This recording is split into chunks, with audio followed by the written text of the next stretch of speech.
பிரமாணம் விததாதி பூர்வம் யோ வை வேதாஹும் ச ப்ருஹ்ணோதி தஸ்மை தம்ஹதேவமாத்ம புத்தி பிரகாசம் முமுக்ஷுர்வை சரணமகம் பிரபத்யே. ஓம் நமோ பிரம்மாதிப்யோ பிரம்ம வித்யா சம்பிரதாய கர்த்திருப்யோ வம்ச ரிஷிப்யோ மகத்யோ நமோ குருப்யக சர்வோபப்ளவரஹிதக பிரஜானகணக பிரத்யகர்த்தோ பிரம்மைவாகமஸ்மி. ஓம் பிரம்மானந்தம் பரமசுகதம் கேவலம் ஞானமூர்த்திம் துவந்த்வாதீதம் ககனசத்ருசம் தத்வமஸ்யாதிலக்ஷ்யம் ஏகம் நித்யம் விமலமஜலம் சர்வதி சாட்சிபூதம் பாவாதீதம் திரிகுணரகிதம் சத்குரும் தம் நமாமி.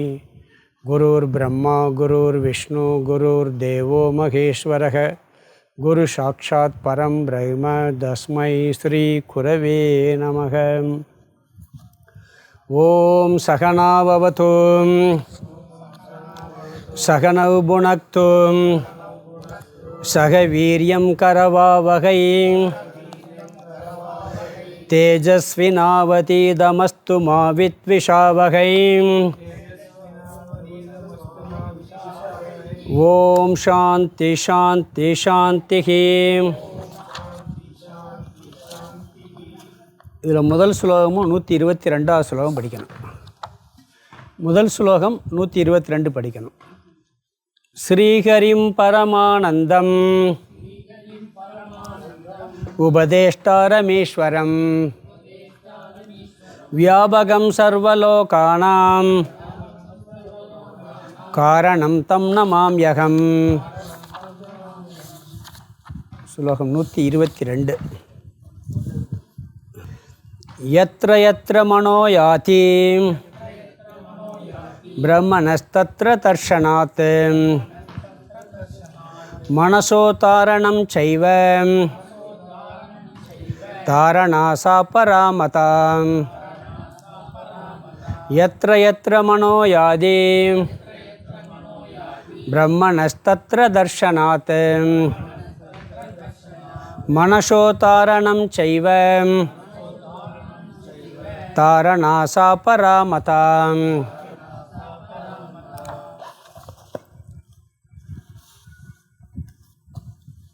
ஆதிசங்கர பகவத்பாதர் அருளிய அபரோக்ஷ அனுபூதி. இது ஆதிசங்கரரே எழுதுனன்னு சொல்லுவாங்க. நிறையா நூல் அவருடைய பேரில் இருக்கும், அவர் எழுதுனது இல்லைன்னு சொல்லுவாங்க. இது அவரே எழுதுனது. ஏன்னா இதுக்கு விளக்கம் வித்யாரண்ய சுவாமிகள் எழுதியிருக்கிறார். அதனால் இது சங்கரரே எழுதுனது. இதனுடைய நடைகள்லாம் பார்த்தா அப்படி இருக்குன்னு சொல்லுவாங்க. இதுக்கு விளக்கம் நிறையா பார்த்துட்டோம். ஃபஸ்ட்டு ஆரம்பத்தில் பிரார்த்தனையோடு ஆரம்பித்தார். வேதாந்தம் படிப்பதற்கு என்ன தகுதிங்கிறத கூறினார். பிறகு விசாரம் எப்படி செய்ய வேண்டும், வேதாந்தத்தில் தத்துவத்தை உணர்வதற்கு எப்படியெல்லாம் நாம் விசாரம் செய்ய வேண்டுங்கிற கருத்தை சுருக்கமாக சொன்னார். அதில் முக்கியமாக நான் யார், இந்த உலகம்னா என்ன, கடவுள்னா என்ன இப்படிங்கிற கேள்வி வந்தது. அதில் நான் யாருங்கிறது முக்கியமான கேள்வி. அந்த கேள்விக்கு பதில் சொல்வதற்காக ஆத்ம விசாரம் ஆரம்பிக்கப்பட்டது. நான் ஆத்மா அப்படிங்கிறது 17லேருந்து 40 வரைக்கும் ஆத்ம விசாரத்தை பண்ணார். ஆத்மாவுடைய லட்சணம் என்ன, என்னதான் நம்ம லட்சணம் சொன்னாலும் கூட இந்த வேதாந்தத்தில் ரொம்ப டீப்பாக போகிறவங்க என்ன சொல்லுவாங்கன்னா, நம்மளுக்கு பிரமாணம்ங்கிறது வேதந்தான் பிரமாணம். அதனால் என்ன சொல்லுவாங்கன்னா, ஒரு தத்துவத்தை சொல்லி ஆத்மாவுடைய லட்சணத்தெல்லாம் சொல்லிவிட்டு இது எந்த உபனிஷத்தில் இருக்குது, இந்த கருத்துக்கள் இந்தந்த உபனிஷத்தில் வந்திருக்குங்கிறத சுருதி பிரமாணமெல்லாம் சொன்னார். பிறகு சுருதி சொன்னாலும் கூட அறிவுபூர்வமாக ஏற்றுக்கிறதுக்காக யுக்தி பிரமாணம் சொன்னார். இதெல்லாம் சொல்லி ஆத்மா சத்தியம் அப்படிங்கிற கருத்து நிலைநாட்டப்பட்டது. சுருக்கமாக சொல்கிறது வரை கிளாஸ் எடுத்ததை. ஆத்மா சத்தியம்னா மிச்சமெல்லாம் என்ன அப்படின்னு கேள்வி வரும் பொழுது ஜெகன் மித்தியா அடுத்த கருத்து. வேதாந்தத்தை 2 வரியில் சொல்லணும்னா ஆத்மா சத்தியம் ஜெகன் மித்தியா, இந்த 2 வரியில் முடிச்சிடலாம். இதுக்கு தான் இவ்வளவு உபனிஷத்துக்கள், இவ்வளவு விளக்கம், எல்லாமே இதுக்கு தான். ஆத்மா சத்தியம் சொல்கிற, அகம் சத்தியம், நான் சத்தியம், என்னை தவிர எல்லாமே மித்தியா. அகம்பாவத்தில் சொல்கிற மாதிரி இருக்கும். நான் ஒருத்தன் உண்மை, மிச்செல்லாம் பொய்யின்னா எப்படி இருக்கும்? இது உண்மை, அதுதான் அகம் சத்தியக, மற்ற எல்லாம் மித்தியா அப்படிங்கிற கருத்து. இதை இதையும் நிறைய உதாரணங்களோட விளக்கினார். அதற்கு பிறகு ஒரு முக்கியமான கருத்து, மற்றதில் இல்லாத கருத்து இங்கே வந்தது. ஞானிக்கு பிராரப்த கர்மம் இருக்கா இல்லையா? மொத்தம் 3 கர்மம் சொல்லுவோம். ஆகாமிய கர்மம், சஞ்சித கர்மம், பிராரப்த கர்மம். பிராரப்த கர்மம் வெளிப்பட்டது. அது இல்லைன்னு சொன்னால் ஞானம் வந்தவொன்னே இறந்து போயிடணும். பிராரப்த கர்மம் இல்லைன்னு சொல்லியாச்சுன்னா ஞானம் வந்தால் முடிஞ்சு போச்சு. ஏன்னா பிராரப்த கர்மம் இருக்க வரைக்கும் உடல் இருக்கு. அப்போ இருக்கா இல்லையான்னு சொல்லும்போது உபனிஷத்தில் சில உபனிஷதங்களில் இருக்குன்னு சொல்லியிருக்கு, சில இதில் இல்லைன்னு சொல்லியிருக்கு. எப்படி 2 சொல்லுது? அஞ்ஞானியினுடைய பார்வையில் பார்த்தால் ஞானிக்கு பிராரப்த கர்மம் உண்டு. ஏன்னா அஞ்ஞானி என்ன நினைக்கிறான்? உடலைத்தான் ஆத்மான்னு நினைக்கிறான், மனசைத்தான் ஆத்மான்னு நினைக்கிறான். அவனுடைய பார்வையில் இந்த உடம்பு ஞானிக்கும் அஞ்ஞானிக்கும் ஒன்றாத்தே இருக்குது. ராமகிருஷ்ணர் எத்தனையோ ஞானிகள் உடல் ரீதியாக பாதிக்கப்பட்டிருக்காங்க. வெளியிருந்து பார்த்தா பிராரப்த கர்மம் வேலை செய்யுது. ஞானியினுடைய மனதின் அடிப்படையில் பார்த்தால் அவனுக்கு பிராரப்த கர்மம் இல்லை. வெளியே எல்லாரையும் மாதிரி அவனுக்கு உடம்புல நோய் வரும், அவனுக்கு மரணம் வரும், எல்லாமே வரும். ஆனால் ஆழ் மனசில் அவனுக்கு துக்கம் வரும். சும்மா சில நேரங்கள் அழுக கூட செய்வான். ஞானி வரலாம் அழுகிறாரான்னு நினைக்கலாம். வாடிய வயிறை கண்ட போதெல்லாம் வாடினேன்னு வல்லறாரோ அழுகிறாரு. அதுக்காக அவருக்கு வந்து ஞானம் இல்லைன்னு சொல்ல முடியுமா? அதெல்லாம் மேலோட்டமான துக்கம். ஆழ் மனதில் துக்கம் நீங்கிவிடும். பிராரப்த கர்மம்னா என்ன? இன்பமும் துன்பமும் கலந்து இருக்கிறது தான். இன்பத்தில் துள்ளாத துன்பத்தில் துவளாத மனதை ஞானி அடைவதால் அவனுக்கு பிராரப்த கர்மம் இல்லை. அவனை பொறுத்தவரை வெளியே இருந்து பார்ப்பவர்களுக்கு, அறியாமையில் இருந்து பார்ப்பவர்களுக்கு அவன் உடலளவில் கஷ்டப்படுவதால், துக்கப்படுவதில்லை, உடலளவில் கஷ்டப்படுவதால் அவனுக்கு பிராரப்த கர்மம் உண்டு என்று சாஸ்திரம் அஞ்ஞானியினுடைய பார்வையில் சொல்லியிருக்கிறது. ஞானியினுடைய பார்வையில் இல்லை என்று சொல்லியிருக்கு இந்த கருத்து. இப்போ பார்த்துக்கிட்டு இருக்க இந்த 3 டாபிக் பார்த்தோம். ஆத்மா சத்தியம், அனாத்மா மித்தியா, ஞானிக்கு பிராரப்த கர்மம் இல்லை. இது முடித்து இப்போ பார்த்துக்கிட்டு இருக்க கருத்து, என்னதான் ஞானம் வந்தாலும் கூட நம்மளுக்கு மனசில் வந்து அது நிற்க மாட்டேங்குது. எல்லாம் அறிவு இருக்குது, நான் சத்தியம் ஆத்மா அறிவுங்கிறதெல்லாம் இருக்குது. கிளாஸ் கேட்குறோம், புரியுது. இந்த கிளாஸை விட்டு வெளியே போன உடனே விவகாரம் வந்துடுது, மனசில் துக்கம் வந்துடுது, சின்ன பிரச்சனையை கூட தாங்க முடியலை. அப்போ என்ன பண்ணுறது அப்படின்னா, அந்த ஞானம் ஞான நிஷ்டையாக வேண்டும், ஞானம் பலம் பெற வேண்டும்னு நிதித்தியாசனங்கிற சாதனையை இப்போ சொல்லிக்கிட்டு இருக்கார். இதில் நம்ம 100லேருந்து 134 வரைக்கும் நிதித்தியாசனம், 121 வரைக்கும் பார்த்துட்டோம். இங்கே எப்படி நிதித்தியாசனம் பண்ண சொல்கிறாருன்னா, பதஞ்சலி யோக சூத்திரத்தில் சில சாதனைகள் சொல்லியிருக்கார். அது எதுக்கு சொல்லியிருக்கிறாருன்னா, நம்ம ஞானம் அடைவதற்கு தகுதி வேண்டுங்கிறதுக்காக சொல்லியிருக்கார். யமம் நியமமெல்லாம் சொன்னார். அந்த வார்த்தையை அப்படியே ஆதிசங்கரர் எடுத்துக்கொண்டு அதுக்கு வேறு ரூபத்தில் அர்த்தம் சொல்கிறார். அதே வார்த்தை, ஒரே வார்த்தை தான், ஆனால் இவர் சொல்கிற அர்த்தம் வேறு ரூபத்தில் அர்த்தத்தை சொல்கிறாரு. 15 சாதனைகள் சொன்னார். அதில் யமம்னா என்ன, நியமம்னா என்ன, இதெல்லாம் பார்த்தோம் நம்ம. தியாக, மௌனம், தேசம், காலம், ஆசனம், மூலபந்தக, தேகசம்யம், திருக்ஸ்திதி, பிராணாயாமம், பிரத்யாகாரக வரைக்கும் பார்த்தோம் நம்ம. கடைசியாக போன கிளாஸில் பார்த்தது பிராணாயாமம் பிரத்யாகாரக, அது பார்த்தோம். பிராணாயாமம் பிரத்யாகாரக. அதில் எல்லாம் பார்த்தீங்கன்னா ஒவ்வொன்றும் ஒவ்வொரு சாதனையாக வேறு மாதிரி வரும். இங்கே சொல்கிறது வேறு. பொதுவாக பார்த்தீங்கன்னு சொன்னால், யமம்னு எடுத்துக்கிட்டால், ஒரு உதாரணத்துக்கு சொல்கிறேன், யமம்னு எடுத்துக்கிட்டால் நம்ம என்ன சொல்கிறோம்? மனசை அமைதிப்படுத்துவது. அதாவது இந்திரியங்களை எல்லாம் வெளியே போக விடாமல் தடுத்து வைராக்கியத்தை அடைவதுன்னு சொல்லுவோம். இவர் என்ன பண்ணுவார்னா, பதஞ்சலி யோகசூத்திரத்தில் சொன்ன யமம்ங்கிறது நாம் இந்திரியங்களை வைராக்கியத்தினால கட்டுப்படுத்தி கொண்டு வர்றது. இங்கே என்ன சொல்கிறாருன்னு சொன்னால், ஆத்ம ஞானத்தினால இந்திரியம் அமைதியாயிருமா, அப்படி அமைதிப்படுத்துவது, நம் தத்துவத்தை நினச்சி அமைதிப்படுத்துறது, அப்படிலாம் வரும். அதே மாதிரி நியமம்.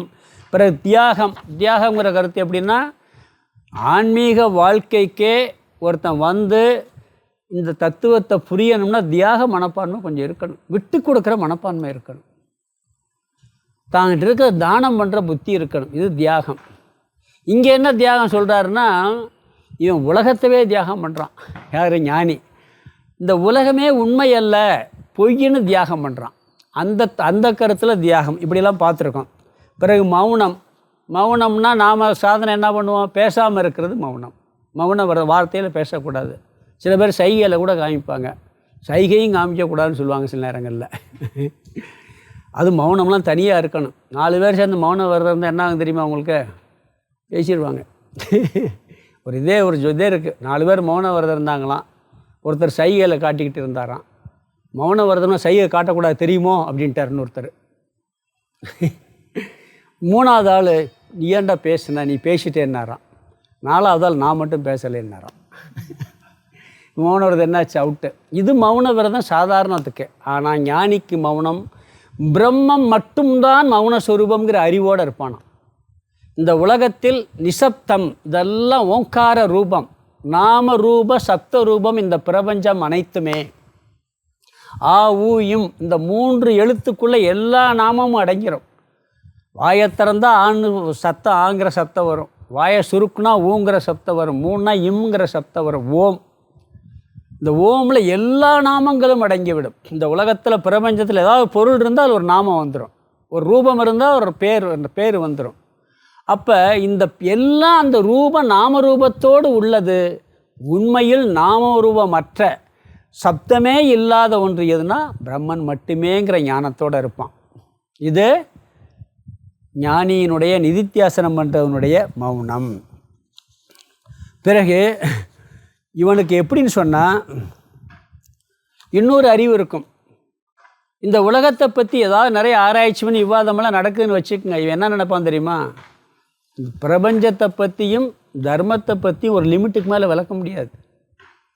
விளக்க முடியாதுங்கிற அறிவோடு இருப்பான். பிரம்மனை பற்றியும் விளக்க முடியாது, இந்த பிரபஞ்சத்தை பற்றியும் விளக்க முடியாதுன்னு மௌனமாக இருப்பானா. இங்கே இவங்க ஞானியினுடைய மௌனம். இது நிதித்தியாசகன். பிறகு தேசம், காலம், ஆசனம்லாம் சுருக்கம் பார்த்துருக்கோம். இவனுக்கு காலம் என்ன, அவனுக்கு பதஞ்சலி சொல்கிற அர்த்தம் வேறு, அங்கே இதுக்கு வேறு. நான் 1-2 மட்டும் சுருக்கமாக சொல்லியிருக்கேன். கடைசியாக நாம் பார்த்தது என்னன்னு சொன்னால் பிராணாயாமம் பார்த்தோம். பிராணாயாமத்தில் என்ன பார்த்தோம்னு சொன்னால் அங்கே மூச்சை இழுக்கிறது, மூச்சை வெளியே விடுறது, உள்ளே அடக்கிறது. அதுதான் பிராணாயாமம். அங்கே மனசுக்கும் சுவாசத்துக்கும் நிறைய சம்மந்தம் இருக்குது. நீங்கள் எப்போயெல்லாம் மனசு பதட்டமாக இருக்கோ அப்போ மூச்சை கவனித்து பார்த்தீங்கன்னா சீராகவே மூச்சு போகாது. மனசு நம்ம கையில் கிடையாது, மனசு நம்ம கையில் இல்லை. ஆனால் மூச்சு விடுறது யார் கையில் இருக்குது? நம்ம மெதுவாக இழுக்கலாம், மெதுவாக விடலாம். மனம் அலைபாயும் பொழுது, மனம் சஞ்சலமுற்று இருக்கும் பொழுது, மனம் பதட்டமடையும் பொழுது பிராணனும் அப்படித்தான் இருக்கும். ஆனால் பிராணன் அப்போ நம்ம ஒழுங்குபடுத்தி அமைதிப்படுத்தினா மனசு ஆட்டோமேட்டிக்காக என்னாகும்? அமைதியாக ஆகிவிடும். அதனால் பிராணாயாமம் பதஞ்சலி என்ன சொல்கிறாருன்னா மூச்சை மெதுவாக இழுத்து உள்ளே விடுறதுக்கெல்லாம் ஒரு கவுண்டிங்கெல்லாம் இருக்குது. இங்கே என்ன சொல்கிறாருன்னா இங்கே பிராணாயாமம் வேறு. இங்கே என்ன சொல்லுவாங்கன்னா இங்கே சொல்கிற பிராணாயாமம் அதாவது ரேஷகம், பூரகம், கும்பகம். அதாவது வெளியே விடுறது எப்படின்னா இந்த உலகம் உண்மை அல்ல, இந்த பிரபஞ்சத்தை நீக்குவது மூச்சை வெளியே விடுறது. பிறகு நான் பிரம்மன் அப்படிங்கிற எண்ணத்தை எடுத்துக்கிறது, மூச்சை உள்ளே இழுக்கிறது. அந்த எண்ணத்தை நிலைநிறுத்துவது, மூச்சை உள்ளே நிறுத்துவது. அதாவது அங்கே ரேஷகம், பூரகம், கும்பகம்னு இருக்குது. இங்கே அதவே என்ன சொல்கிறாரு? வெளியே விடுற காற்று பொதுவாக 100 பிராணாயாமம் சொல்லுவாங்க. நம்மளுக்கு கெட்ட எண்ணங்கள்லாம் இருக்குதுன்னு வச்சுங்களேன். சாதாரண சாதனை பண்ணும் பொழுது என்னுடைய பொறாமை, போட்டி எல்லாம் அந்த மூச்சு காற்றை வெளிவிட எல்லாம் வெளியே போயிடுச்சுங்கிறது. நற்குணங்கள்லாம் உள்ளே வர்றதுன்னு மூச்சை இழுக்கிறது. இப்படியெல்லாம் இருக்குது. இங்கே என்னென்னா இந்த உலகம் மித்தியா அப்படிங்கிற எண்ணம், இந்த உலகம் உண்மைங்கிற எண்ணத்தை வெளியே விடுவது ரேஷகம், வெளியே விடுற காற்று. பூரகம்ங்கிறது அந்த எண்ணத்தை என்ன பண்ணுறது? நான் பிரம்மன்கிற எண்ணத்தை உள்ளே வச்சுக்கிறது பூரகம். அதை நிலைநிறுத்துவது கும்பகம். சொல்லி இங்கே பிராணாயாமம் சொல்லி போன கிளாஸில் பிரத்யாகாரம் பார்த்தோம். இங்கே என்னன்னு சொன்னால் பிரத்யாகாரத்தில் அதாவது இந்திரியங்களுக்கு கெட்ட விஷயங்களை கொடுக்காமல் இருத்தல் பதஞ்சலியினுடைய பிரத்யாகாரம். இந்திரியங்கள் நல்ல விஷயத்தை மட்டும் போகணும், கெட்ட விஷயம் போதுன்னு வச்சுங்களேன், கொடுக்காமல் இருக்கு. அதுலேருந்து விலகி இருத்தல். வீட்டில் இருக்கோம், டிவி சீரியல் ஓடிக்கிட்டே இருக்குது. நல்ல சீரியல் இருக்குது, கெட்ட சீரியல் இருக்குது, என்னென்னமோ இருக்குது. அது மட்டும் இல்லை, ஃபோனை ஓப்பன் பண்ணுறீங்கன்னு வச்சுக்கோங்க. நீங்கள் என்ன பண்ணுவீங்க? என்னுடைய கிளாஸ் பார்க்கலாம் அப்படின்னு ஃபோனை ஓப்பன் பண்ணுவீங்க யூடியூப்பை. அதோட கீழே 2 வேறு வரும். அது மட்டும் பார்க்க மாட்டோம். என்ன பண்ணுவோம், ஆட்டோமேட்டிக்காக அதில் போய் அதுக்குள்ளே அப்படியே போய் என்ன பண்ண எங்கேயோ எதை பார்க்க போய் எங்கேயோ போயிடுவோம். இது இந்திரியங்களுக்கு தேவையற்ற உணவு. அப்போ டக்குன்னு கட் பண்ணணும். கட் பண்ண தெரிகிறதில்ல, முடிகிறதில்ல. இது பதஞ்சலி சொல்கிற பிரத்யாகாரம். இந்திரியங்களுக்கு அந்த உணவுகளை கொடுக்காமல் இருத்தல். வாய்க்கு நாக்குக்கு உணவு கொடுக்குறது சாப்பாடு. 5 இந்திரியங்கள் இருக்குது. 5 இந்திரியங்களுக்கு அந்த உணவை கொடுக்காமல் இருத்தல் பிரத்யாகாரம். இங்கே பதஞ்சலி சொல்கிறது என்னன்னு சொன்னால், இங்கே சொல்கிற பிரத்யாகாரம் மனதை ஏற்கனவே இவனுடைய மனசு எப்படி இருக்குன்னு சொன்னால், இப்போ வயிறு நிறையா சாப்பிட்டோம், அப்போ போய் வேறு ஏதாவது உணவு கொடுத்தா போய் சாப்பிடுவோமா? நம்ம வயிறு ஃபுல்லாக இருக்குது, அப்போ உணவு கொடுத்தா வேணான்னு சொல்லிடுவோம்.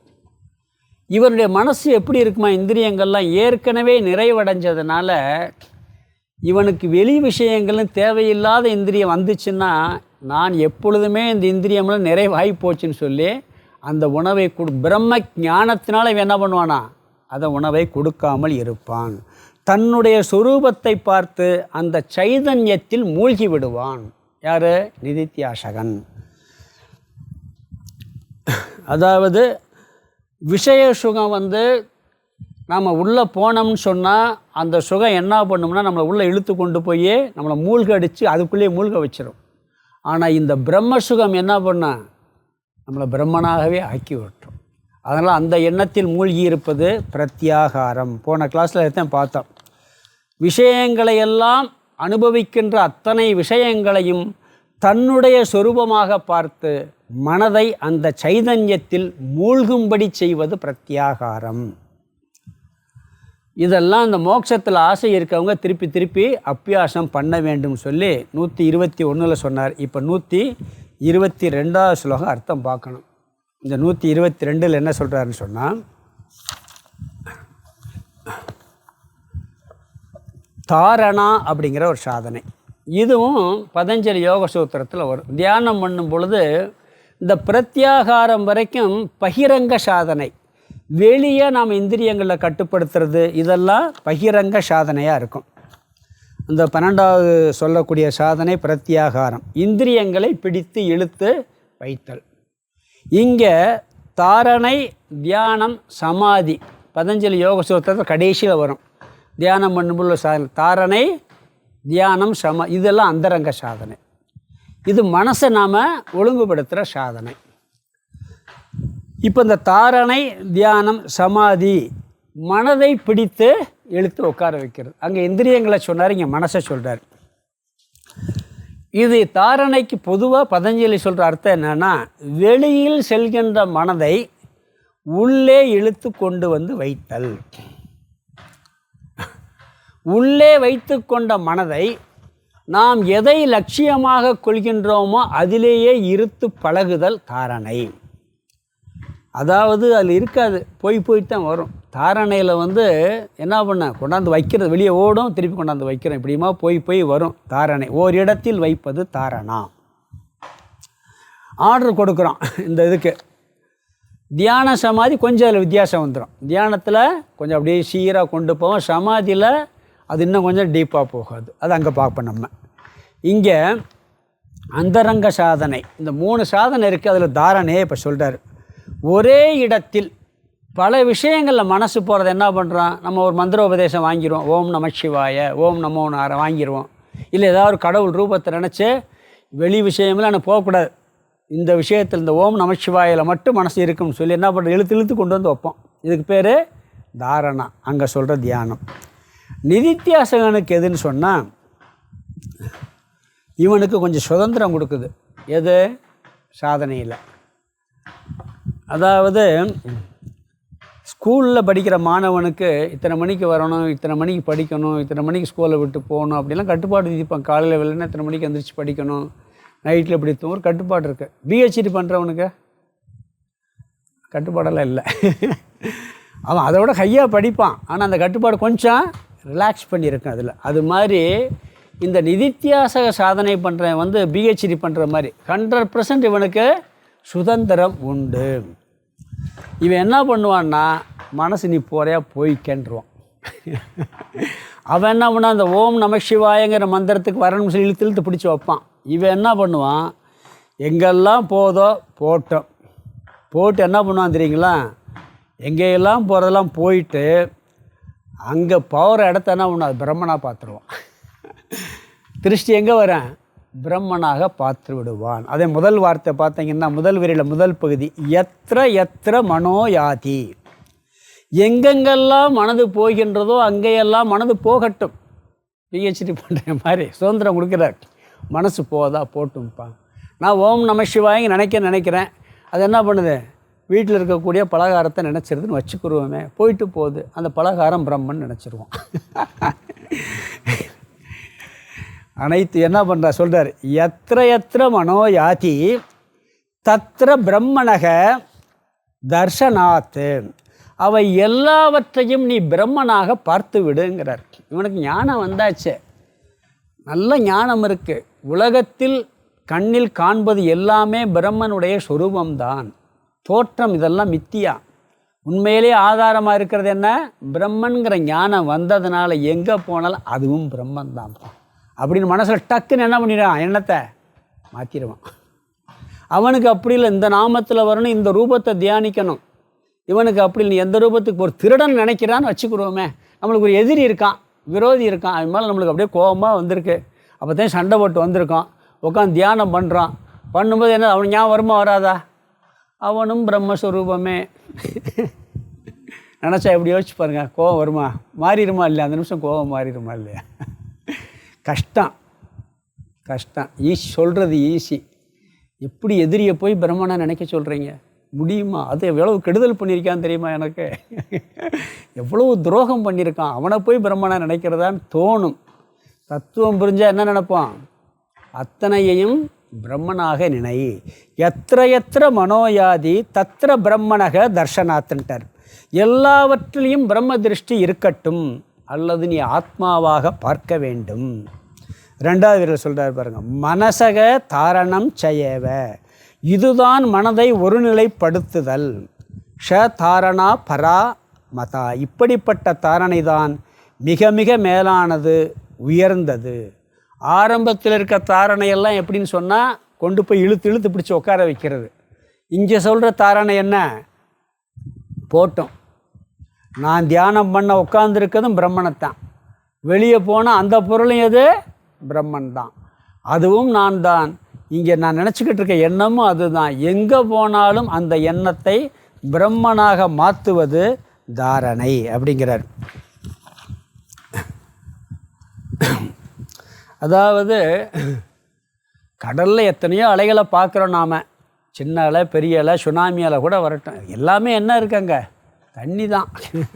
அதை தவிர வேறு எதுவுமே இல்லை.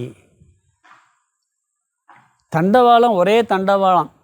நீங்கள் நம்ம இந்த பாரத தேசத்தில் எடுத்துக்கிட்டோம்னு சொன்னால், நீங்கள் கன்னியாகுமரிலேருந்து காஷ்மீர் வரைக்கும் ஒரே தண்டவாளம் ஜாயிண்ட்டாக இருக்கும். ஆனால் அதில் எத்தனையோ ட்ரெயினை ஓடிக்கிட்டு இருக்கணும். எதில் ஓடுது, தண்டவாளத்தில் ஓடுது.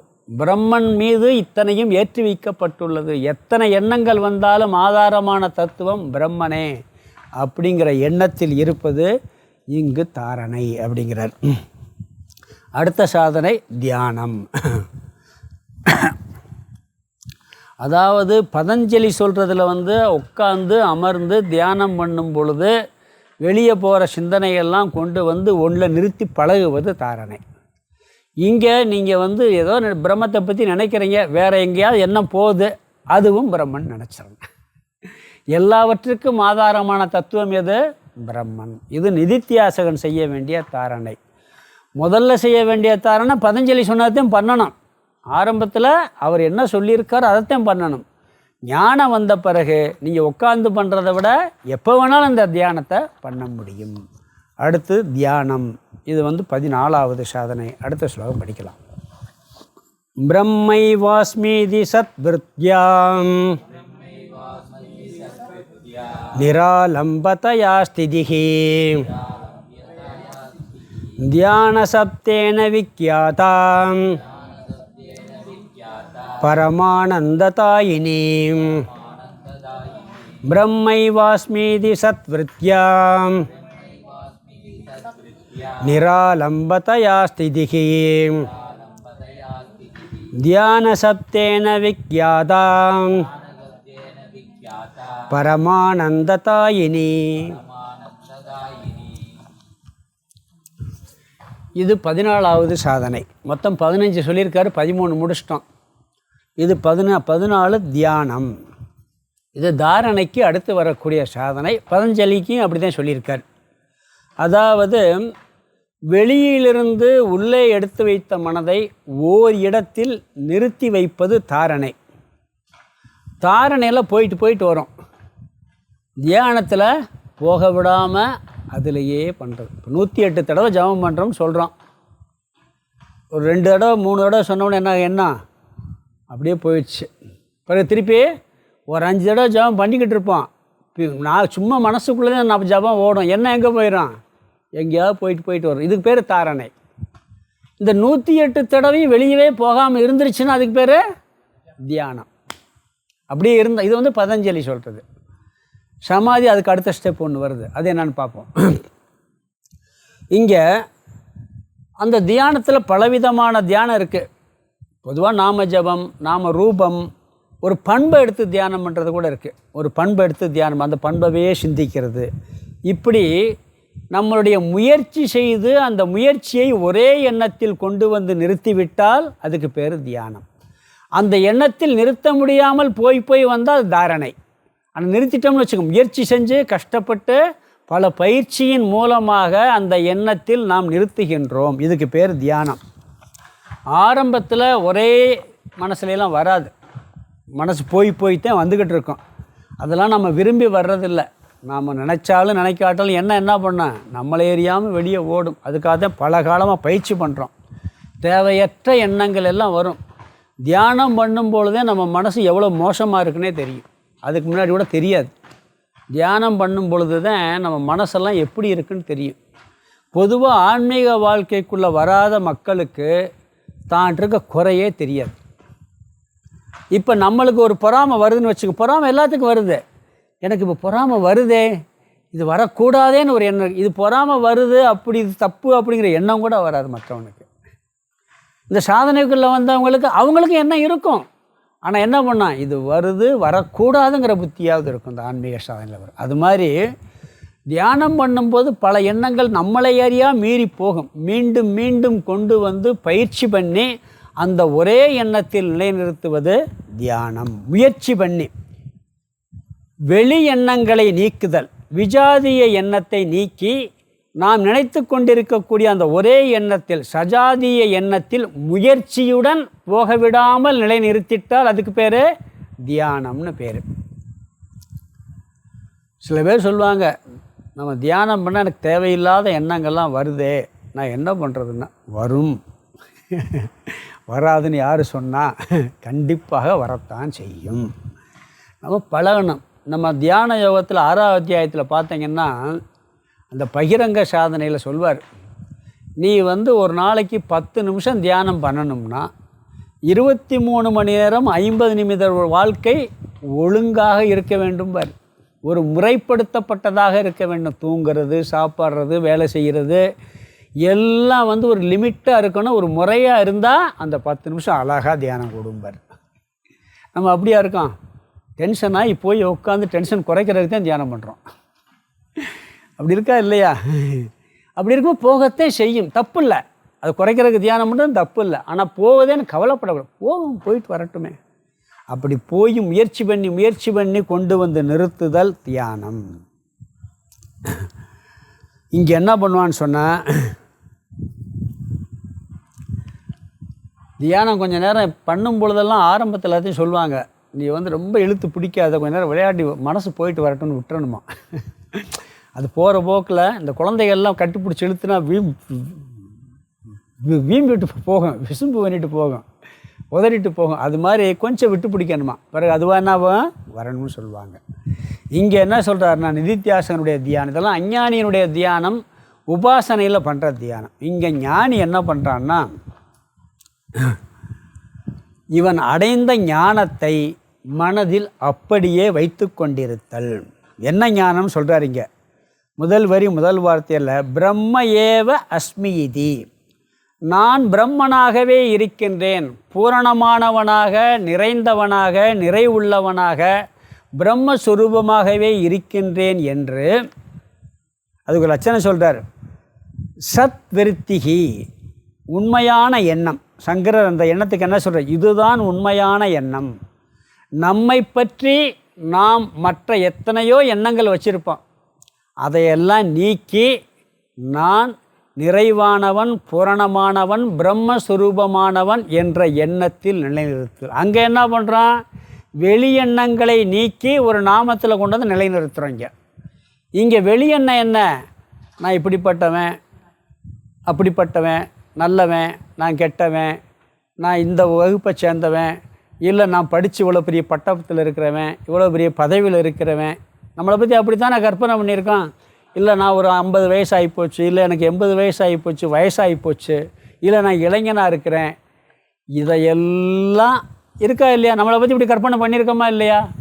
இந்த எண்ணத்தெல்லாம் தூக்கி போட்டுட்டு என்னுடைய உண்மையான என் சத் விருத்திகின்றார். அதுதான் சங்கரனுக்கு வார்த்தை சொல்கிறார். இந்த எண்ணத்துக்கு பேர் என்ன சொல்கிறாரு? மற்ற விருத்தியெல்லாம் என்ன? அசத் விருத்தி. அந்த எண்ணெல்லாம் வந்து வந்து போகும். இந்த எண்ணம் என்னது?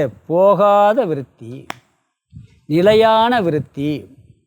நீங்கள் சின்ன வயசில், நான் 5வது படிக்கிற ஸ்கூல் பையன், அந்த விருத்தி என்னாச்சு? 20 வயசானவன் ஓடிப்போச்சு. நான் ஆரோக்கியமாக இருக்கிறேன், போயிடுச்சு. கலெக்டர் ஆகிறதுக்கு முன்னாடி ஐஏஎஸ் படிச்சுக்கிட்டு இருக்கேங்கிற விருத்தி, கலெக்டர் ஆனவொன்னே நான் கலெக்டருங்கிற விருத்தி, ரிட்டையர் ஆகணுன்னு இப்போ ரிட்டையர் ஆகிட்டேங்கிற விருத்தி. நான் பிரம்மனுங்கிற விருத்தி எப்போயாவது போகுமா? மாறுமா? மற்ற எல்லா விருத்தியும் மாறும். நீங்கள் என்ன விருத்தி வச்சுக்கோங்க, எந்த எண்ணமாக இருந்தாலும் மாறிடும். எந்த எண்ணம் சத் விருத்திங்கிறார் சங்கராருக்கு அருமையான அடைமொழி கொடுக்குறாரு. மற்ற எண்ணங்கள்லாம் அசத் விருத்தி, வரும் போகும். இந்த எண்ணம் நிலை பெற்று விட்டால் இதுதான் சத்விருத்தி. வயிற்று வலி வருது, அவச்சு இப்போ நீங்கள் எப்படி இருக்கீங்கன்னு கேட்டால் என்ன சொல்லுவார்? ஏன் கேட்குறீங்க? வலி தாங்கலை, சிரமப்பட்டுக்கிட்டு இருக்கேன். சரி, மருந்தெல்லாம் சாப்பிட்டு சௌரியமாகி, இப்போ எப்படி இருக்கீங்க? நல்லா இருக்கேன். மொதல் அவஸ்தைப்பட்டேன் பாரு, இப்போ அப்போ அந்த விருத்தி போயிடுச்சு. இப்போ அடுத்த விருத்தி, நல்லா இருக்கேன். அப்புறம் என்ன வருவார்? கொஞ்ச நேரம் கழிச்சு திருப்பி வரலாம், அதே விருத்தி வரலாம். அதனால் இந்த துயரம், மகிழ்ச்சி, இது 2 விருத்திகளும் மாறி மாறி மாறி வந்து கொண்டே தான் இருக்கும். ஆனால் இந்த விருத்தி மாறாது. நம்ம சாதாரண தத்துவத்துக்கே போகாதீங்க. நான் ஒரு ஜீவன் வச்சுக்கிடுவோம். நான் இருக்கிறேன், ஜீவன். நான் சின்ன பையன், பெரிய பையன், உடல் வயதானவர், வயதில்லாதவர், நான் ஆண், பெண், இந்த விருத்தியெல்லாம் மாறிக்கிட்டே இருக்கு. நான் ஜீவன், நான் இருக்கிறேன், நான் ஒரு உணர்வு தத்துவங்கிறது என்னைக்காவது மாறி இருக்கா? நான் ஜீவன்கிறது மாறுமா? அதுவே மாறாது. அப்புறம் ஆத்மாங்கிறது எப்படி மாறும்? அதுவும் அது படித்து புரிஞ்ச பிறகு பூரணமானவன், நிறைவானவன், எந்த நிலையிலும் எனக்கு மரணம் இல்லைன்னு கண்ணதாசன் படிக்கிறார் பாட்டில். ஒரு கோப்பையில் என் குடியிரு பாட்டில் எந்த நிலையிலும் எனக்கு மரணம் இல்லைங்கிறார். நான் நிரந்தரமானவன்கிறார். சினிமா பாட்டிலே படிக்கிறார். எப்படி அந்த ஒரு ஸ்திடம் இருந்தால் கண்ணதாசன் அப்படி படிக்க முடியும்? அது மாறாத எண்ணம், சத் விருத்திகி அப்படிங்கிறார். மற்றதில் என்ன? பொய்யான விருத்தி. நம்மளே மாற்றிடுவான், நம்ம எண்ணத்தை நம்மளே மாற்றிடுவோம். நான் முன்னாடி ரொம்ப மோசமானவனாக இருந்தேன்ப்பா, இப்போ ரொம்ப நல்லவனாக மாறிட்டேன். நல்லவனாக இருந்தேன், அவன் என்னை மோசமாக மாற்றிட்டான். சொல்கிறோமா இல்லையா? ரெண்டுமே சொல்லுவோம். நம்மளே நம்மளை பற்றி மாற்றிடுவோம். நம்மளை பற்றிய எண்ணத்தை நாமளே மாற்றிடுவோம்.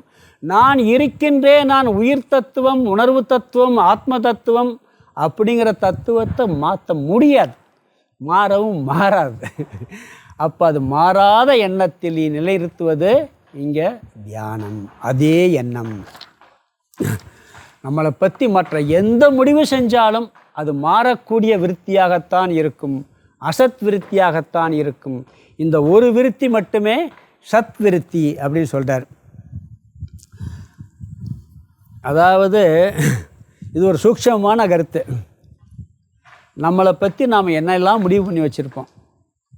இன்னொருத்தர் நம்மளை பற்றி எல்லாத்தையும் எப்படியோ முடிவு பண்ணி வச்சுருப்பாங்க. அவன் என்னை சரியாகவே புரிஞ்சுக்கிறல. சொல்கிறோமா இல்லையா? அவன் என்னை சரியாக புரிஞ்சுக்கிறல, அவன் என்னை பற்றி தப்பாக நினைக்கிறான். நம்மளுக்கு துயரமே அதில் தான் வருது. நீ என்ன வேணாலும் நினச்சிட்டு போப்பா, அந்த எண்ணமெல்லாம் மாறும். நான் பூரணமானவன். அந்த விருத்தி மாறாததுன்னு நினச்சிட்டோம்னாலே பாதி பிரச்சனை. யாரையும் புகார் சொல்ல மாட்டோம் கூட சொல்கிறார். அதனால் நானே என்னை பற்றி நினைக்கிறது பொய்யா இருக்கும்போது மற்றவன் என்னை பற்றி நினைக்கிறது உண்மைன்னு எப்படி சொல்ல முடியும்? நம்மளுக்கு நிறையா பிரச்சனை இப்படி தான் வரும் தெரியுங்களா? மனசு துக்கப்படுற காரணம் இதில் தான் இருக்கும். அந்த துக்கத்தை நம்ம என்ன நினைக்கிறோம்? என்னை பற்றி நான் நினச்சதே மாறிடுது, அவன் நினச்சது என்றைக்கு மாறலாம், மாறாமல் இருக்கலாம், இருந்துட்டு போட்டுமே. உண்மையான விருத்தி நான் சத்விருத்தி. வீட்டிலே சொல்லுவான், நீ இப்போ வீட்டில் பையன் வந்திருக்கான், கல்யாணம், நீ சின்ன பையன் இல்லை, கல்யாணம் ஆக போகுது அப்படிம்பான்.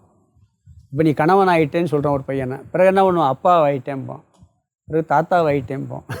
எல்லாம் சொல்லிகிட்டே இருக்கமா இல்லையா? எல்லா எண்ணமும் மாறுது. ஆனால் நான் பிரம்மன்கிற எண்ணம் எப்பொழுதும் மாறாத சத்விருத்தியாக இருக்கிறது. இந்த விருத்தி எப்போ வரை குறையும்னா, அனாத்மாவில் அபிமானத்தை குறைச்சிக்கிட்டே வந்தால் இந்த எண்ணம் அதிகமாகிடும். நம்மளுடைய உடம்பு மற்ற விஷயங்கள் விவகாரத்தில் எல்லாம் அப்படி தான் இருக்கும். ஆள் மனசில் கொண்டு வரணும், இது இப்படித்தான் இருக்கும், இப்படி போயிடும், உண்மையிலேயே என்னுடைய சொரூபம் மாறாத அழியாத சொரூபங்கிற எண்ணத்தை கொண்டு வருதல். நான் பூரணமானவன் அப்படிங்கிற எண்ணத்தை கொண்டு வருது. அதாவது மற்ற விருத்திகள் வேறு ஒரு பிரமாணத்தால் நீக்கப்படும். இந்த விருத்தி எந்த பிரமாணத்தாலும் நீக்கப்படாது. நம்மளை பற்றி ஒன்று சொல்லியிருக்கோன்னா அந்த எண்ணத்தை வேறு ஏதாவது ஒரு காரணத்தை வச்சு நீக்கிடுவோம். ஒரு பொருளவே பார்க்குறோம், இந்த கண்ணை பார்க்க ஒரு பொருளை பார்க்குறோம், கண்ணால் இதுன்னு சொல்கிறோம். பிறகு என்ன பண்ணுறோம்? கொஞ்ச நாள் கழித்து இதே கண்ணு பார்த்துட்டு இந்த பொருள் மாறிடுச்சுன்னு சொல்லும். இந்த பிரமாணத்தினால் நீக்க முடியும். எல்லாம் ஒரு பொருள் அறிகிறோம்னு சொன்னால் அது ஒரு பிரமாணம் இருக்கணும். ஒன்று மனசு இருக்கணும், இல்லாட்டி 5 ஞானேந்திரியங்கள் இருக்கணும். நான் பிரம்மன், நான் இருக்கின்றேன் என்பதற்கு எந்த பிரமாணமும் தேவையில்லை. அதனால் மாற்ற முடியாது. நீங்கள் மற்ற எல்லாத்துக்கும் ஒரு பிரமாணம் வேணும் ஒரு பொருளை தெரிஞ்சுக்கிறதுக்கு. ஆனால் நான் இருக்கிறேன்கிறதுக்கு எந்த பிரமாணமும் இல்லாமல் நான் இருக்கிறேன் என்பதை அறிவதால் அது மாறாது, நீக்க முடியாது. நீங்கள் நைட்டில் இது அடிக்குறுக்க அந்த உதாரணம் நிறையா தடவை கிளாஸில் சொல்லியிருக்கேன். நீங்கள் ஒரு பொருள் இருக்குன்னு தெரிஞ்சுக்கிறணும்னா ஏதாவது ஒரு இந்திரியத்தை பயன்படுத்தணும், மனசை பயன்படுத்தணும். நீங்கள் நல்ல இருட்டு அறையில் உட்காந்துருக்கீங்க, கண்ணை மூடி இருட்டு அறையில் உட்காந்துருக்கீங்க. நீங்கள் இருக்கேங்கிறத தெரிஞ்சுக்கிறதுக்கு கண்ணை பார்க்கணுமா, மூக்கில் சுவாசி தெரிஞ்சுக்கிறணுமா, இல்லை கையை தொட்டு பார்த்து தெரிஞ்சுக்கிறணுமா, இல்லை சத்தம் போட்டு தெரிஞ்சுக்கிறணுமா? எந்த இந்திரியங்களும் தேவையில்லை. அது சுயமாகவே இருப்பதால் அந்த எண்ணம் மாறாதது, நீக்க முடியாதது அப்படிங்கிறார்.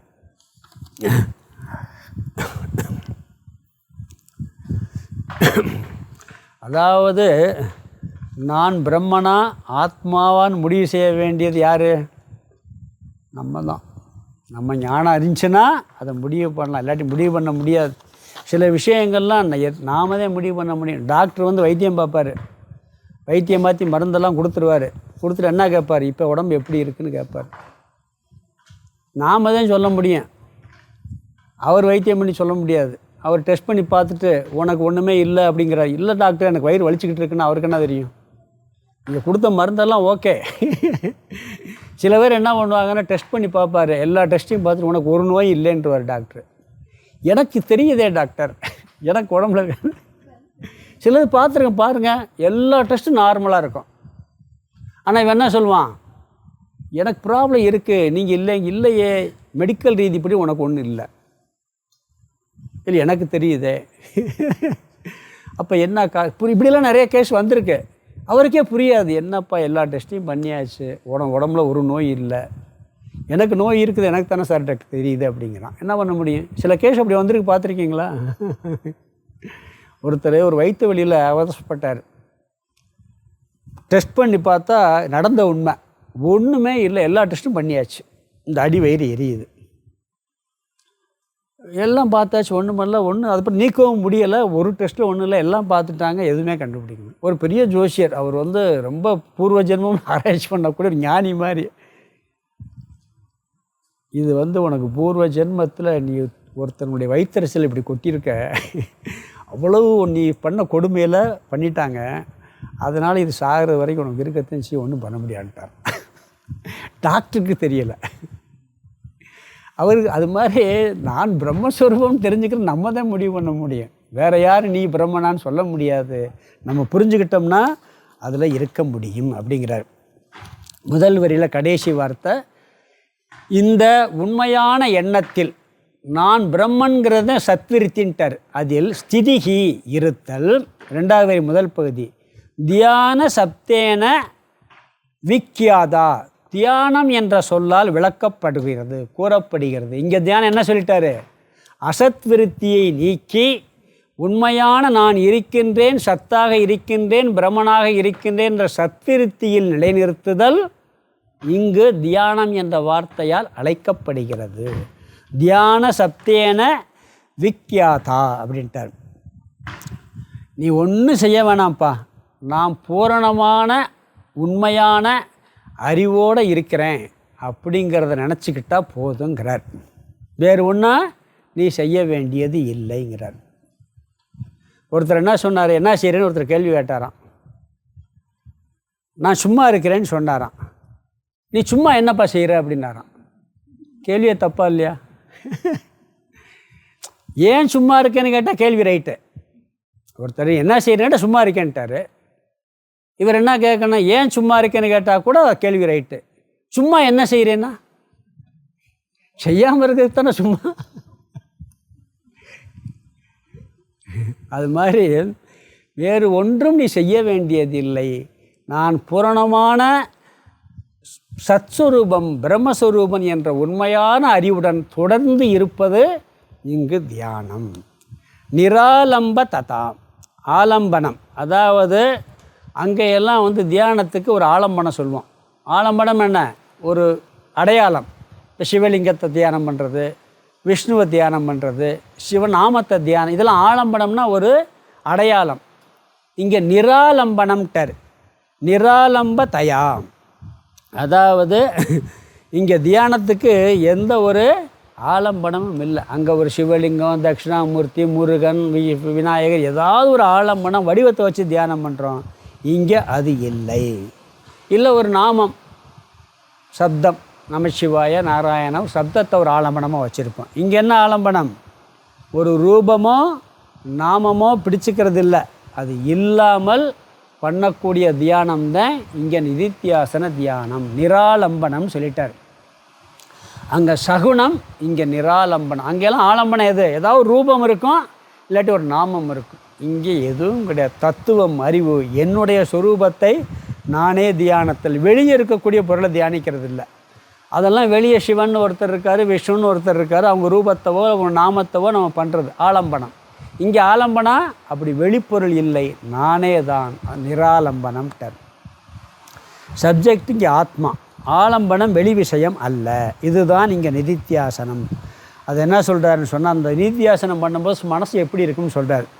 பரமானந்த தாயினி, பரமானந்தம். பரமானந்த தாயின்னா மேலான ஆனந்தம். சில நேரங்களில் பார்த்தீங்கன்னா தியானம் பண்ணும் பொழுது அந்த நேரத்துலலாம் தியானம் பண்ணுற காலம் இருக்குது. தியானம் பண்ணி முடித்தோன்னே எனக்கு மனசு இப்போ நல்லா அமைதியாக இருக்குன்னு சொல்லுவோம். புரியுதுங்களா? இங்கே இந்த தியான காலத்திலேயே பலன் கிடச்சிருமா. அது தியானம் பண்ணி முடித்தோன்னே பலன் கிடைக்குன்னு சொல்லுவோம். இங்கே தியானம் பண்ணுற காலத்திலேயே ஒரு மேலான ஆனந்தம் கிடைக்கின்றது நிதித்தியாசன காலத்தில் அப்படிங்கிறார். அதாவது எந்த விதமான விஷயமும் இல்லாமல் இருக்கக்கூடிய சுகத்தை தருவது இதுதான். இதுக்கு உதாரணம் தூக்கம்தான். ஆழ்ந்த உறக்கத்தில் எதையாவது பொருள் அனுபவிக்கிறீங்களா? இந்திரியங்களில் ஏதாவது ஒரு பொருள் அனுபவிக்கிறீங்களா? எந்த பொருளையும் அனுபவிக்கலை. ஆனால் என்ன சொல்கிறேன், எந்திரிச்ச உடனே நிம்மதியாக ஆனந்தமாக தூங்கினேன்னு சொல்கிறேன். அங்கே ஒன்றுமே இல்லாமல் ஒரு ஆனந்தம் கிடச்சிருக்கு. ஏன்னா நம்முடைய சொரூபத்தில் போயிடுறோம். இங்கே விழிப்பு நிலையிலேயே அதை கொண்டு வர்றது. விழிப்பில் எல்லா விவகாரம் பார்க்கும் பொழுதும் அந்த சொரூபத்தில் இருந்தோம்னா அதுதான் மேலான ஆனந்தம், உயர்வான ஆனந்தம். இதெல்லாம் விஷயானந்தம், ஒரு பொருளினால் வருவது. வெளியே ஒரு பொருளை பார்த்து அனுபவித்து சுகம் கிடைக்குது. தியானத்தில் அதுவும் வெளி விஷயம்தான். கடவுளை நினச்சி நம்ம சுகத்தை அனுபவிக்கிறோம். கடவுளை நினச்சி, கடவுளுடைய நாமத்தை நினச்சி, ஒரு நற்பண்புகளை தியானம் பண்ணி, இப்படி ஒரு வெளியே ஒரு பொருளை வச்சுக்கிட்டு அது உயர்ந்த நிலை தான். ஆனால் அதை விட மிக உயர்ந்த நிலை மேலான பரமானந்த தாயினின்ட்டர். அதுதான் மேலான பரமானந்தம், பெரிய சுகம், மாறாத சுகம்ங்கிறார். அதனால தான் கடவுள் என்ன பண்ணுறாருன்னா நம்ம சொரூபத்துக்கு டெய்லி நம்மளை அனுப்பிச்சி விட்றாரு தூக்கத்துக்கு. வகுப்பில் கூட நிறையா போயிடுவோம். கிளாஸ் போர் அடிச்சுன்னு வச்சுக்கோங்க, என்ன பண்ணுவோம்? தூங்கிடுவோமா இல்லையா? தூக்கத்துக்கு நம்மளே தெரியாமல் போயிடுவோம். தூங்காமல் இருக்கிறது மாதிரி ஒரு சித்திரவதை உலகத்தில் கிடையாது தெரியுமா? பைத்தியக்காரனே தூங்க மாட்டான். தூங்காமல் இருக்கிறது மாதிரி ஒரு சித்திரவதை கிடையாது. சில படங்களில் சினிமாவில் கூட காமிப்பான். தண்டனை என்னன்னா ஒருத்தனை தூங்க விடாமல் பண்ணுறது. இந்த உண்மையை வரவழைக்கிறதுக்கு தூங்க விடாமல் சித்திரவதை பண்ணுவாங்க. அடித்து சித்திரவதை பண்ணுறது இல்லை. அதுவே ஒரு கஷ்டம். நம்ம அந்த சொரூபத்துக்கு போகிறோம். இது விழிப்பு நிலையிலேயே அந்த பரமானந்த நிலையில் இருப்பது. இங்கே தியானம் பண்ணால் என்ன பலன்னு சொல்லுவோம். இங்கே தியானமே பலன்தான். இங்கே என்னது? தியானமே பலன்தான் அப்படிங்கிறார் இங்கே. அதனால் என்ன சொல்கிறாருன்னா, மீண்டும் மீண்டும் அகம் பிரம்மாஸ்மி அப்படிங்கிற விருத்தியை கொண்டு வந்து பண்ணுவது இந்த சாதனை. அடுத்த சாதனை சமாதிகி. அது நான் இதுக்கு அர்த்தத்தை பார்த்துடலாம். போன ஸ்லோகத்துக்கு அர்த்தம் சொல்லலையோ? சொல்லலை, ரெண்டுக்கு சேர்த்து அர்த்தம் சொல்லிடலாம். 122 முதல்ல 122 அர்த்தம் சொல்லிடுறேன். நான் ஒரு சுலோகத்துக்கு விளக்கம் சொல்லி முடித்தவொன்னே அந்த சுலோகத்துக்கு பதவரை சொல்லுவேன். அப்படி தான் எல்லாம் கொண்டு போகிறேன். 122 சொல்ல மறந்துட்டேன். எத்திர எத்திர மனோயாதி, எத்திர எத்திர எங்கெங்கெல்லாம் மனக யாதி மனம் போகிறதோ, பிரம்மணக தத்ர, தத்ரனா அங்கெல்லாம், பிரம்மணக பிரம்மத்தை தர்ஷனாத் பார்ப்பதால், எங்கெங்கெல்லாம் மனம் போகிறதோ அங்கெங்கெல்லாம் பிரம்மத்தை பார்ப்பதால். இங்கே தாரணைக்கு சொல்கிறார் லட்சணம். மற்றதெல்லாம் எப்படி போகிற மனசை இழுத்து கொண்டு வந்து வைக்கிறது, இங்கே போக விட்டுட்டு அதை பிரம்மனாகை பார்ப்பதல், பிரம்மத்தை பார்ப்பதால். ரெண்டாவது வரி மனசக மனசோ தாரணம் செய்வன் இருக்கு. மனசக மனதை தாரணம் ஏவ அப்படி அதில் நிலைப்படுத்துவதான். அங்கே போகிற இடத்துல பிரம்மனாக பார்த்து மனதை நிலைப்படுத்துவது தான் சா தாரணா. இப்படிப்பட்ட தாரணை தான் பரா மதா மேலானதாக கருதப்படுகிறது. அங்கே சொல்கிற தாரணை சாதாரணமானது, இங்கே சொல்கிற தாரணை மேலானதாக கருதப்படுகிறது. மனசு எங்கே போகுதோ அதை இழுத்து கொண்டு வந்து வைக்கிறது அங்கே தாரணை. இங்கே போக விட்டுட்டு அதை பிரம்மணா தரிசனம் பண்ணுறது, அதுதான் மேலான தாரணை. அடுத்து தியானம் 123 பாருங்கள்.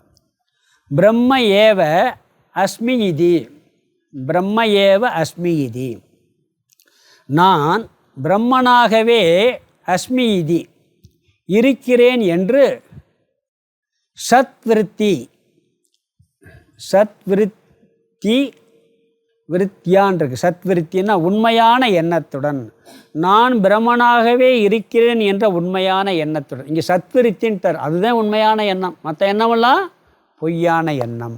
நிராலம்பதையா எந்த ஆலம்பனமும் இல்லாமல், அதாவது ஏதாவது ஒரு சப்தமோ ரூபமோ இல்லாமல், அடையாளம் இல்லாமல், வெளி அடையாளம் இல்லாமல் ஸ்திதிகி இருப்பது. ரெண்டாவது வரி தியான சப்தேன, தியான சப்தேன விக்கியாதா, தியானம் என்ற சொல்லால் கூறப்படுகிறது. அடுத்த வார்த்தை பரமானந்த தாயினி, இதுதான் மேலான ஆனந்தத்தை கொடுக்கக்கூடியது. அடுத்தது சமாதி. நிர்விகாரதயா விருத்தியாம் பிரம்மாகாரதயா புனக விருத்தி விஸ்மரணம் சம்யக் சமாதிர்ஞான சம்ஞக. நிர்விகாரதயா விருத்தியாம் பிரம்மாகாரதயா புனக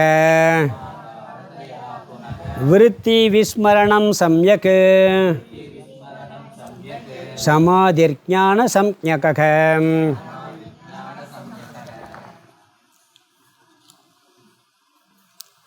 இங்கே 15வது சாதனை சமாதி. இதோடு அந்த சாதனையை இங்கே முடிக்கிறார். இது யோக சாஸ்திரத்தில் ரொம்ப பிரசித்தமான ஒன்று, சமாதிங்கிற சாதனை. ஆனால் நம்ம இறந்துட்டா என்ன சொல்கிறோம்? மற்றவங்க இறந்துட்டா சொல்ல மாட்டேன். ஒரு சன்னியாசி இறந்துட்டா அவர் சமாதி ஆகிட்டான்னு சொல்லுவோம். இப்போ இறக்குறதையும் சமாதிங்கிற வார்த்தையை பயன்படுத்துகிறோம். பிறகு அவங்களுக்கு சமாதி கட்டியாச்சுன்னு வைவான் கோபமாக, அவனுக்கு சமாதி கட்டணும் இல்லையா பாரு உனக்கு அப்படியும் திட்டுறது உண்டு, சொல்கிறோமா இல்லையா? அப்போ இறந்தவங்களுக்கு கட்டுறதுக்கும் பேர் சமாதி. யோகசாஸ்திரத்தில் சமாதின்னு வருது, ஞானிகள் அடைஞ்சால் சமாதின்னு வர்றோம். பதஞ்சலி என்ன சொல்கிறாருன்னா, தியானத்தின் முயற்சி சமாதிங்கிறார். இந்த ஜீவ சமாதிலாம் சொல்லுவாங்க நிறைய பேர், அவர் ஜீவ சமாதி அடைஞ்சிட்டாரு. பொதுவாக சன்னியாசிக்கு அடக்கம் பண்ணிவிட்டு அவங்க ஜீவ சமாதி அடைஞ்சிட்டா சொல்கிற பழக்கம் ஒன்று. அப்படியெல்லாம் பண்ணுறது இல்லை. அதெல்லாம் ஏதோ சித்தியில் சில பேர் பண்ணுறாங்க. உயிரோடு இருக்கும்போதே தியானத்தில் இருக்கும்போது ஒரு ராகவேந்தர் கூட இப்படி பண்ணாருன்னு சொல்லுவாங்க. அப்படி இருக்கும்போதே அவர் தியானத்தில் உட்காந்துருக்கும்போதே மூச்சு நின்று அது கூட மூச்சு நின்ன பிறகு மூடுறாங்க அப்படிலாம் சொல்கிற பழக்கம். அதெல்லாம் ஒரு சித்திகளில் சில அபூர்வமான ஆற்றல் அதனால் கிடைக்கிறது. ஜீவன் உயிரோடு இருக்கும்போதே சமாதி கட்டினாதே ஜீவ சமாதின்னு பேர். அப்படி அதனால் இங்கே என்ன சொல்கிறாருன்னு சொன்னால், இங்கே சொல்கிறது பதஞ்சலி சொல்கிறது வேறு. அதாவது தியானம் முதிர்ச்சி அடைஞ்சு, அதாவது நல்ல முதிர்ச்சி அடைஞ்சு நல்ல சக்ஸஸ் ஆயிடுச்சுன்னு வச்சுக்கோங்க, அதுக்கு பேர் சமாதி. முயற்சியோடு வெளி எண்ணம் இல்லாமல் ஒரே எண்ணத்தில் நிலைநிறுத்துவது தியானம். அங்கே முயற்சியே இல்லாமல் அந்த நாமத்தில் அப்படியே ஒடுங்கிருச்சுன்னு சொன்னால் அதுக்கு பேர் சமாதி. சமாதியில் காலம் போகிறது தெரியாது, தியானத்தில் காலம் தெரியும், டைம் தெரியும். இவ்வளோ நேரம் அப்படியே தியானம். அதில் திரிபுடி இருக்குன்னு சொல்லுவாங்க. நான் தியானிக்கேங்கிற ஒரு எண்ணம் இருக்குமா தியானத்தில், வெளி எண்ணம் இருக்காது. வெளியே இருக்கக்கூடிய எண்ணத்தெல்லாம் கொண்டாந்து நிப்பாட்டிட்டா தியானம். வெளி எண்ணம் போயிட்டு வந்தால் தாரணை. இங்கே என்னென்ன தியானத்தில் எப்படின்னா, வெளி எண்ணத்தை கொண்டு வந்துட்டோம், ஆனால் ஒரே எண்ணத்தில் ஒரே ஓம் நமச்சிவாயான்னு ஒரு 1008 தடவை சொல்கிற வரைக்கும் என்ன வெளியே போகவே இல்லை. ஆனால் இன்னும் 2 எண்ணம் சேர்ந்துருக்கு. என்ன எண்ணம்னா, நான் ஜபம் செய்து கொண்டிருக்கின்றேன், தியானித்து கொண்டிருக்கின்றேங்கிற ஒரு எண்ணம் இருக்கும்.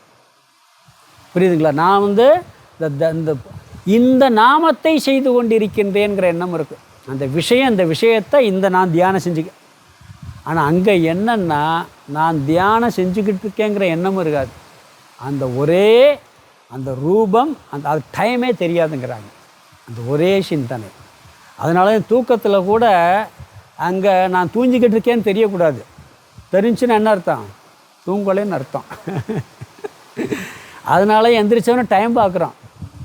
அங்கே ஒரே விருத்தி, ஒன்றுமே தெரியாமல் இருந்தேங்கிற விருத்தி இருக்குது. இங்கே சமாதியில் ஓம் நமச்சிவா ஏதோ ஒரு எண்ணம், அது ஒன்று மட்டும், நான் அதை தியானிக்கின்றேங்கிற எண்ணம் இருக்காது. அது ஒன்று, அது மட்டும் ஓடிக்கிட்டு இருக்குமா. அந்த துவைத எண்ணங்கள்லாம் விட்டு போயிடும். அதுக்கு பேர் அங்கே காலமே தெரியாதுங்கிறாங்க. சமாதி. தியானம் முதிர்ந்தால் சமாதி. இன்னொன்று இருக்குது, இந்த தியானத்து இதில் பூர்வ ஜென்ம வாசனையினால் சில பேருக்கு சமாதி வந்துடுமா. பூர்வ ஜென்ம வாசனையினால் சமாதி வந்துடுங்கிறாங்க. தியான அபியாசத்தினாலும் சமாதி வரணும். சில நேரங்களில் மனசு அப்படியே சமாதி போயிடும், ஒன்றுமே இல்லாமல் கூட. ஆனால் இதனாலேயெல்லாம் மோட்சம் கிடைக்குமான்னா மோட்சம் கிடைக்காது. மனப்பக்குவம் கிடைக்குமே ஒழிய மோட்சம் கிடைக்காது. ராமகிருஷ்ணர் ஒரு இடத்துல ஒரு உதாரணம் சொல்கிறார். என்ன சொல்கிறாருன்னா, ஒருத்தன் தியானம் பண்ணுறதுக்கு முன்னாடி வடை சாப்பிட்லாம்னு இருந்தானா. வடை சாப்பிட்லாம்னு எண்ணம் இருந்திருக்கு. ஏதோ ஒரு அந்த பயிற்சியில் அப்படியே சமாதி நிலைக்கு போயிட்டானா. அவனுக்கு நாள் போனதே தெரியலை. போயிட்டு அப்படியே 3 நாள் 5 நாள் 1 வாரம் கழித்து அப்படி தியானம் முடிஞ்சானா, வடை எங்கே இருக்குது கேட்டானே அப்படின்னா.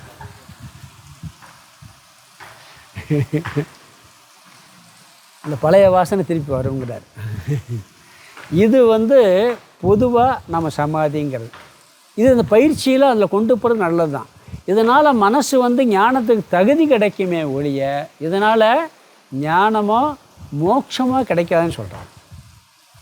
ஆனால் இங்கே சொல்கிற சமாதியெல்லாம் வேறு இல்லை. அதுலெல்லாம் என்னென்னா, எந்த நிலையில் சமாதிக்கு போனோமோ திருப்பி அதே நிலைக்கு திரும்பி வந்துடுவோம். கிட்டத்தட்ட தூக்கத்தை போல தான். தூங்குறதுக்கு முன்னாடி எப்படி போகிறோம்? எத்தனையோ சிந்தனைகளில் தூங்குவோம். எதிர்த்தோன்னா திருப்பி அந்த சிந்தனை பழையபடி ஆட்டோமேட்டிக்காக ஆரம்பிக்கும். அது மாதிரி சமாதிக்கு போகிறதுக்கு முன்னாடி பல எண்ணங்கள் இருக்கும். போயிட்டோம்னா அந்த டைமே தெரியாமல் நல்லா பண்ணுவோம். அப்புறம் திருப்பி வரும்பொழுது பழைய வாசனைகள் அப்படியே வந்துக்கிட்டு இருக்கும். இதெல்லாம் ஆரம்பத்தில் இந்த பதஞ்சலி சொல்கிற தியானத்தில் சமாதின்னு சொல்கிறார். இங்கே என்ன சொல்கிறாருன்னு சொன்னால், இன்னொன்று சொல்கிறாங்க, இந்த சமாதிங்கிற அனுபவத்தில் இதுக்காக நீங்கள் ரொம்ப எல்லாம் முயற்சி பண்ண வேணாம். தூக்கத்திலே அந்த சமாதி கிடைக்கிது. அந்த சமாதியில் ஒரு சுகம் கிடைக்கும்.